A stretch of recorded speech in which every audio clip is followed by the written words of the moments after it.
He said, you're going to stay with me. You're going to join my warriors now. You're part of the army. What happened to marrying the king's daughter? Right.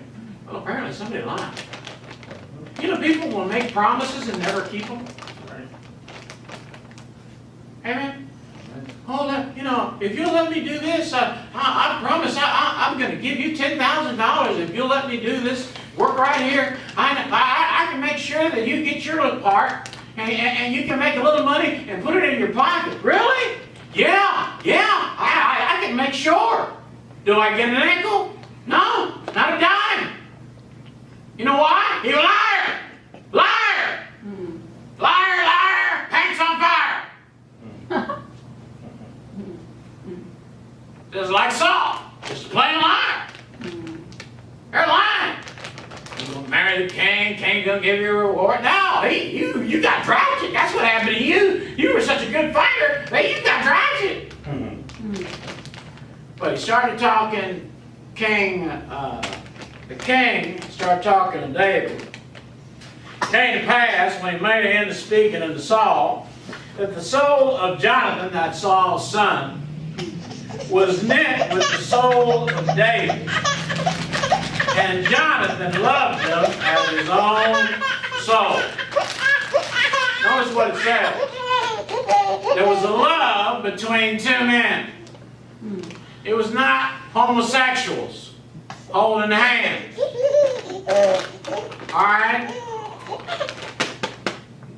But it was two men that were in love with each other. Why? They loved to fight.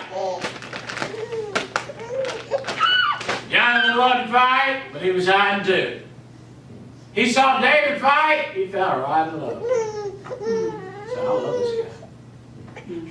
I like the way he fights, man. There's very few men that I would consider that I'm in love with. Truly in love with. One, I guess, would probably be my best friend. That'd be Mike Dangerfield. He is, to me, a man that I love. Anything ever happened to him, I would want to be his dad to his son and his daughter. They need something, I'd like to be there. I'd like to step up to the plate and say, hey, I'm in. Why? Because I love my friend. I love this man. Amen. And that man loves me. Amen. Very few preachers, I can name a handful, that I can say I truly love. And they truly love me. And they don't care that some people say I've done something wrong, or they don't care that I've made controversy, and people say, you shouldn't say this or you shouldn't say that. Listen, I'm 60 years old. I'm going to be 60 next year. You can't tell me what to do. Amen? I'm an old man. Amen? I can say anything I want. I ain't doing anything I want.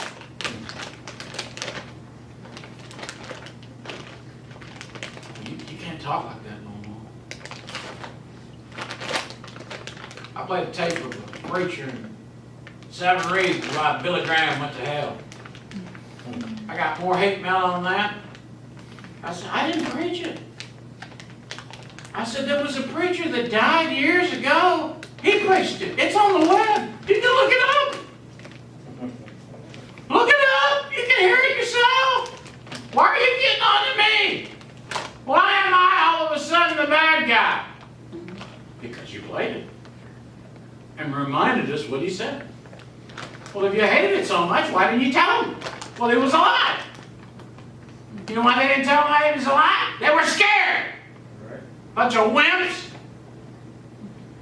Very, very few men. A man will have more love for that man than his own wife, his own life, his own family, his own business. Very few men will fall in love with each other. They can say, we're friends, best friends. They're not just friends. They fell in love with each other. It was a knit. They were combined. It was like that. You in trouble? I'll help you. I get in trouble, you help me. Well, what if it was your fault? It doesn't matter. I'm going to help you anyway. You know, I got 2 brats here sitting here tonight. Well, actually 3 brats. And so, you know, they're my children, and I love them dearly.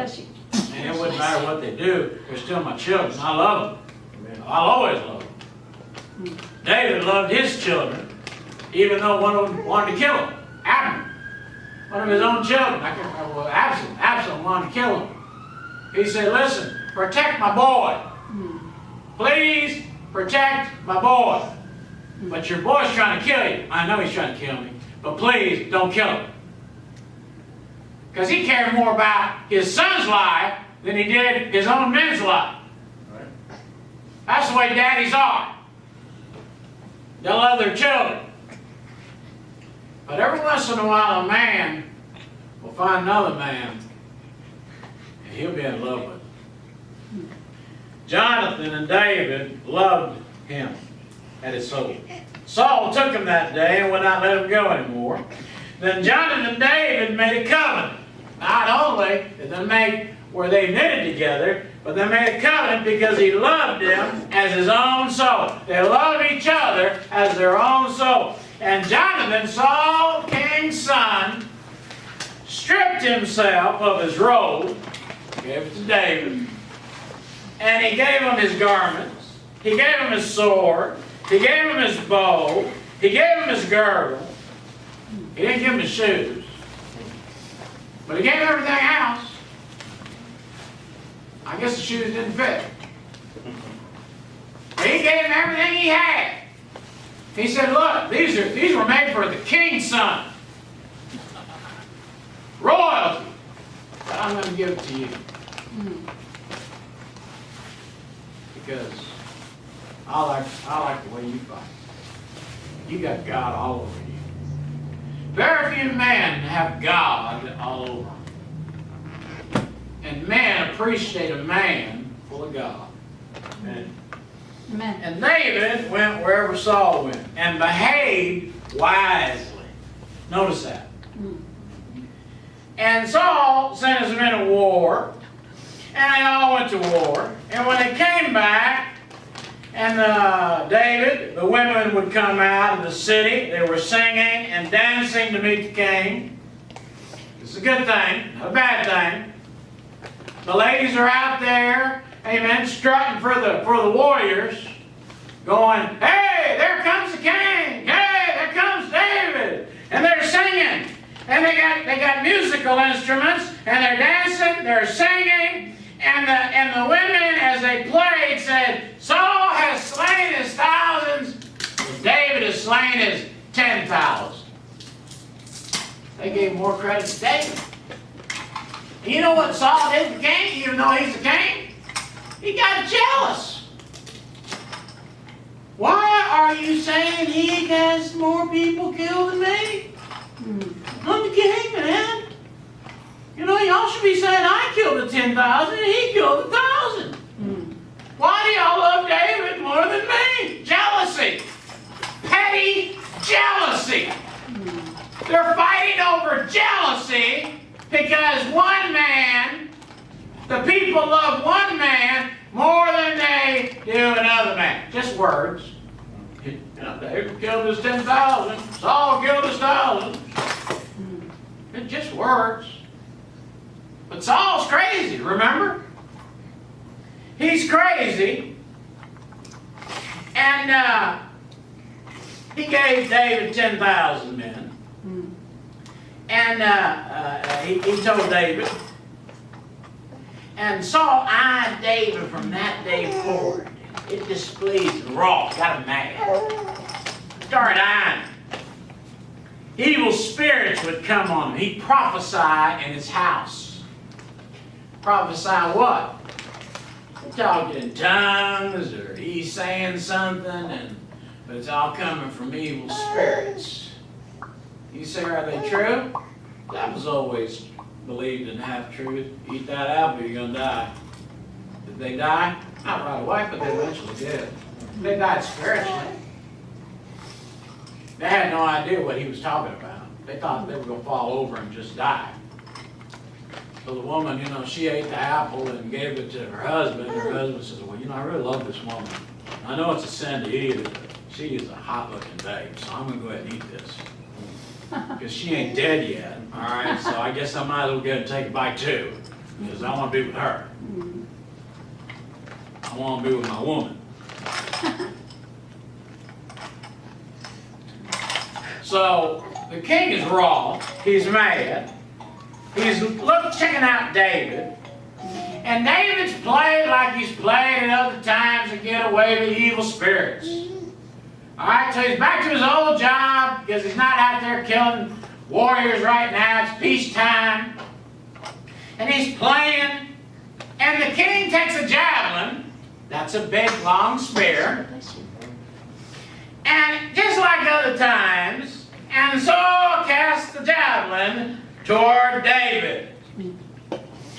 And David avoided it 2 times. Twice.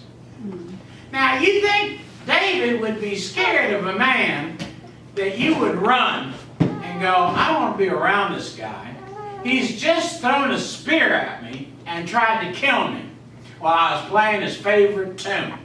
I mean, I was playing some Beatles song for him, all right, on the harp, and the next thing I know, he's throwing a javelin at me, and so I have to get out of the way, and now I start playing some other song, you know, it's kind of mellow him out a little bit, and the next thing you know, I'm playing a religious song, he throws it again.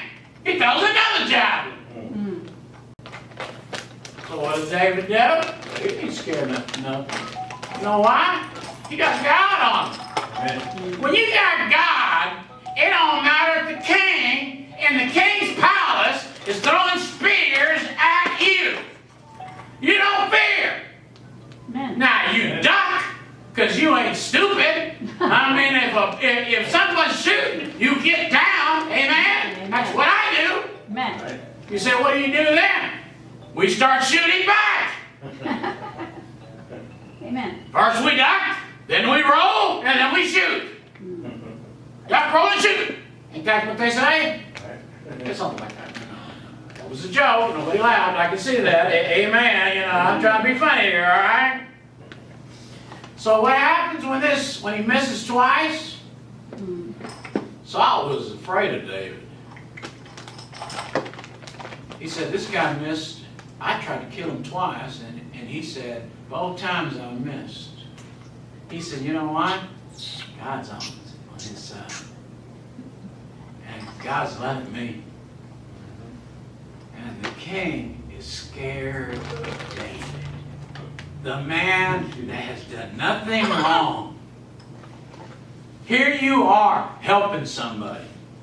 Here you are trying to be a blessing. But they're full of the devil. They're full of evil, and you're such a blessing. You're allowing them to do this, and you're allowing them to do that. Amen. And you're out there, going to war for the man. You're playing the harp for the man, and the man tries to kill you. You think David would be smart enough to leave, but David goes, sorry, he's just crazy. Well, let me give you some advice, all right? Every once in a while, you're going to meet somebody that's just plain crazy. You know what you got to do? If you got enough God, you ought to just say, oh, well, they're just crazy. They're nuts. They're just full of the devil. That's what people do when they're full of hell. You say, why is this happening to David? Why did he have to fight the bear? Why did he have to fight the lion? Why did he have to go into battle and fight the giant? Why is the king throwing spears at him? Because God is trying to prepare David to be king. And the only way that happens is problems. You know why problems happen? God's trying to get you ready for something. Amen. It may take 30 years before he finally gets you ready. Amen. I mean, 30 years. I got saved in 81. I think I started preaching I took the church in 2000. So it only took me, what, 20 years? 10 years? Something like that. 13, 14, 13, 17 years, 18 years, get ready. I wasn't even ready then. I just barely get started. I didn't even know what I was doing yet. But just to get to me at that point, it took almost 20 years. Just to get me started. You think life is going to start tomorrow? Tomorrow I will be in my brand new Cadillac with my brand new $1 million condominium. And I'm going to have all this money that I'm going to sleep in the money, take a bath with the money, and just have money everywhere.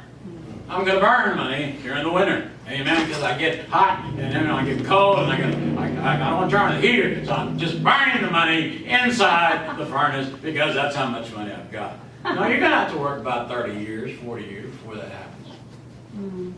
It may take a little bit longer than you think it is. Amen.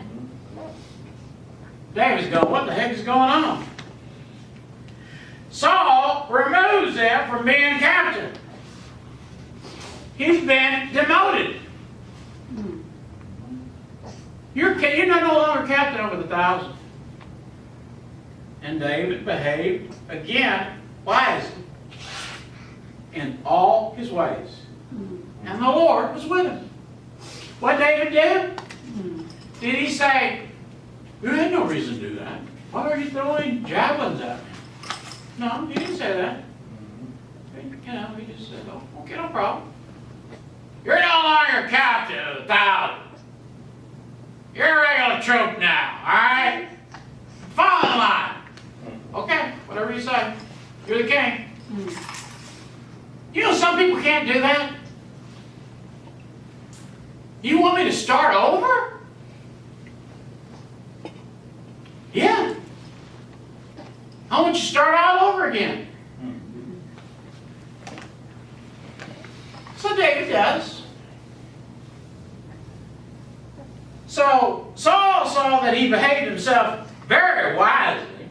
And guess what? Saul was afraid of him again. Why? Israel and all of Judah loved David. They said, oh, David's no longer the captain of the 1,000? No. Oh, that's too bad, but we sure do love him. He really has the power of God. And he really can. He's a tremendous warrior and a fighter. And we love him. And Saul was scared. And Saul said to David, behold, my elder daughter, Merab, her will I give to thee to wife. Only thou be valiant for me and fight the Lord's battle. But Saul really didn't mean it. He just wanted the Philistines to kill David. He wanted to put David in the battle so David would die. David said, listen, man, I would love to be the king's son-in-law, but I'm from a poor family. And poor families don't marry into rich families. I'm sorry. We're just, we're just hillbillies, and you guys are way up there. Y'all the Donald Trumps, and we're down here, in the lower class. I told a lady yesterday, I said, in my time, I said, the white kids in my age, I was in elementary school, we'd get on Friday hamburgers. And the Mexican kids had to have fish sticks. Because, you were automatically, the school determined every Mexican is a Catholic, so you must eat fish.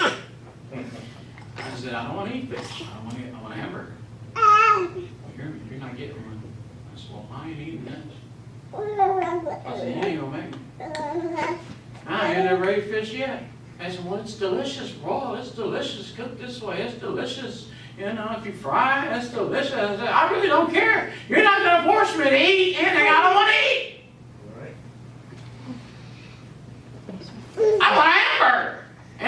much of a hamburger. This was not, amen, a Whataburger. This was not a McDonald's burger. This was not a Wendy burger. This one was not a Burger King burger. This was a plain, ordinary school burger. Do you know what? That's what I wanted. So I just said, "Look, you forget it." You know what David said? I appreciate you wanting me to give me your older daughter to be my wife, but honestly, I'm too poor. I'm too poor. So Saul has to come up with another way. And he tries to commune with David. And he said, now listen, the king don't care if you're poor.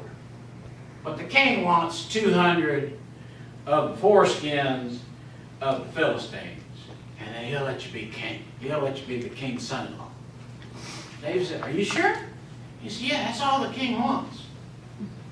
He said, you know, because you're a poor man, you really can't afford a good dowry. He said, so instead of, giving a good dowry for this woman, he said, you just bring them foreskins. You know what he did? He went and bought the Philistines, got 200 foreskins with him and his men, brought them back, said, here you go. The king was expecting David to die. But this man is wicked. Amen, guess what? It didn't work. Why? God was all over. And again, it made Saul scared. So he gave him Micah. Micah loved David. Now, how'd you like to have a daddy like this? I'm going to let you have my little baby girl, and you can marry my baby little girl right here. Okay? I've raised her. She's 18. Pure virgin. You can have her. Okay? That's a wife. Well, thank you. I will marry her. He does. Then they come looking for David. Where's David? Jonathan goes, he went out of town, Dad. He said he wanted to go back home, be with his family. And so I think he's either at his house or he went back to his old house with his brothers. Don't you know, you dummy? As long as he's alive, you'll never be king. And he throws a javelin at his own son. Now, wait a minute. You want your son to be king and you're trying to kill your own son? Crazy people do crazy things. Right. People full of the evil do evil things, even to their own family. Yep. Right. Tried to kill his own son. So then he turns around and he sends a band of men to Micah's house where his wife, his daughter, amen, has married David. She loves David so much, she made the pillows look like David. She took a sheep's head, stuck it over there and made it look like he was sleeping. They all started stabbing this thing, we're going to kill David. And it wasn't David. I said, don't you know that's my enemy? You let your own daughter, the virgin, the 18-year-old, marry your enemy? Hello?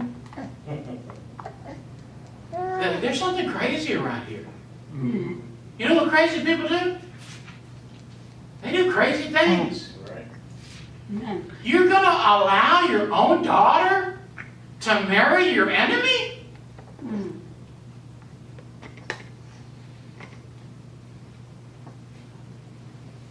But he did. And he escaped. And Saul was yet more afraid of David. Here's a whole other chapter where David and Jonathan are talking, and they said, your daddy's tried to kill me a bunch of times. No. 4 times now. No. He said, he's probably not going to tell you that he's going to kill me because he knows we're real tight. We're knit together. We love each other. Love of a man with another man. Not homosexual, the love of a man. I think of that Brother Dowry. That's like my grandpa. My daddy. He's one of my men that I love. If he called me right now and said, I need you to fly to Georgia, I'd hop on a plane and I would fly to Georgia.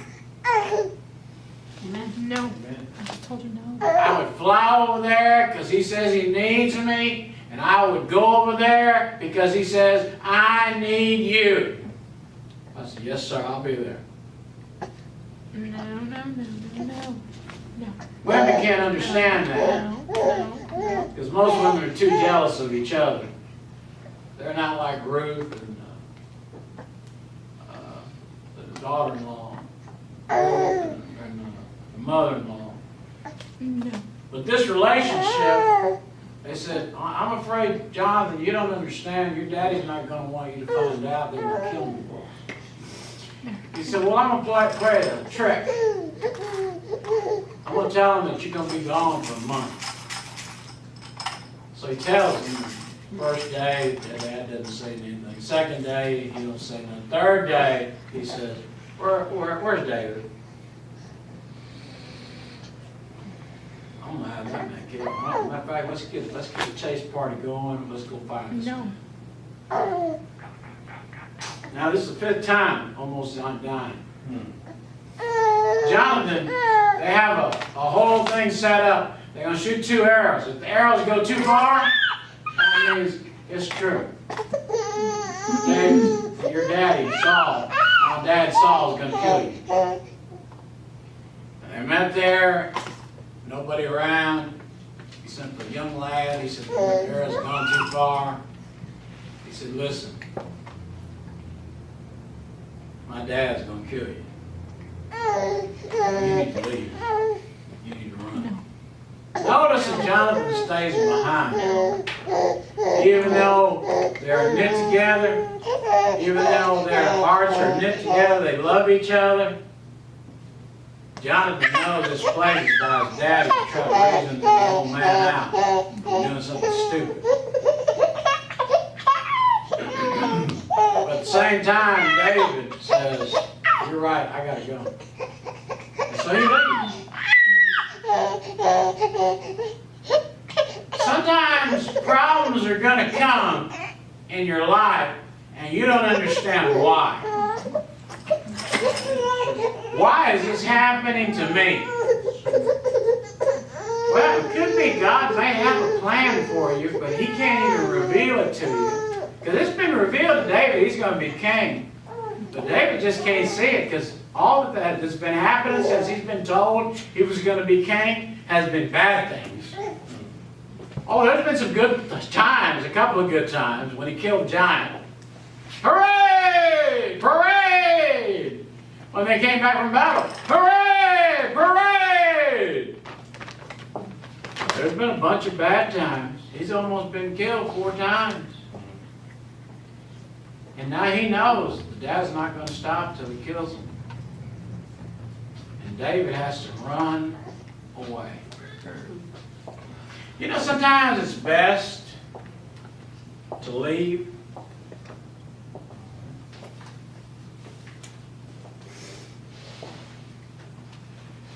I don't mean this in a mean way, but when my daughter moved to Austin, and she went to the church in Austin, she got help over there. Said she got saved over there. Got married over there. Got her schooling over there. And she said, I'm not as religious as you want me to be, Dad, but I appreciate you pushing me and helping me stay in school. She wanted to quit a couple times, and I kept telling her, don't quit. You don't quit on God just because bad things are happening in your life. There may just be a purpose. So some good things happen, praise God. Bad things happen, praise God. We ain't seen the whole picture yet.